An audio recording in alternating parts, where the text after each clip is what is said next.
Yun mga lot, kamusta? Meron naman tayong ginawang bagong obra. Kung makikita nyo, army green yan na glossy. Tapos pag tinamaan ng liwanag, makikita nyo, ayan, may lumalabas na effect, no? So gusto nyo malaman kung ano yung ginawa nating effect mga lot? So ito, tuturo ko sa inyo mga lot. Ayun mga lot, meron tayo ditong 1 liter na top coat. So yung nakikita nyo kanina lumalabas na ibang kulay dun sa army green. Mica pink yun, mica pink. So yung mica pink, hinalo natin sa top coat. So ibang version naman to nung ginawa natin dun sa bubble gum blue na may mica violet. So pwede din naman tong ganito, yung top coat tapos mica ihahalo mo sa top coat, no. Ayan, ngayon ito top coat natin yan dun sa army green na ginawa natin mga lot.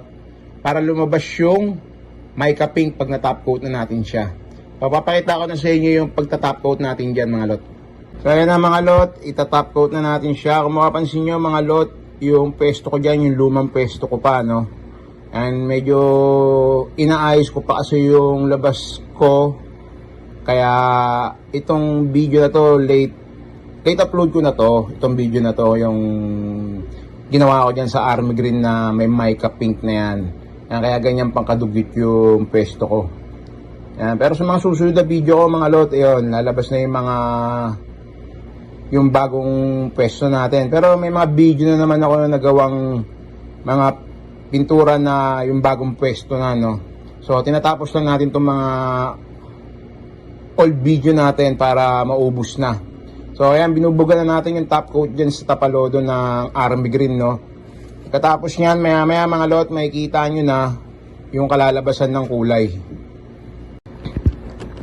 So ayan na mga lot, napatuyo na natin yung top coat natin dyan sa tapalodo. Ayan. Ayan, kung makikita nyo sa liwanag, diba, lumalabas yung mica pink nya.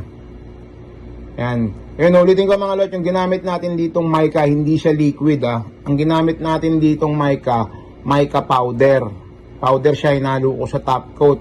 So sa susunod na mga video ko mga lot, pag may ginawa ulit ako ng mica na ganito, papakita ko sa inyo yung powder na ginagamit ko, tsaka kung gaano kadami ko siya pag tinimpla doon sa top coat.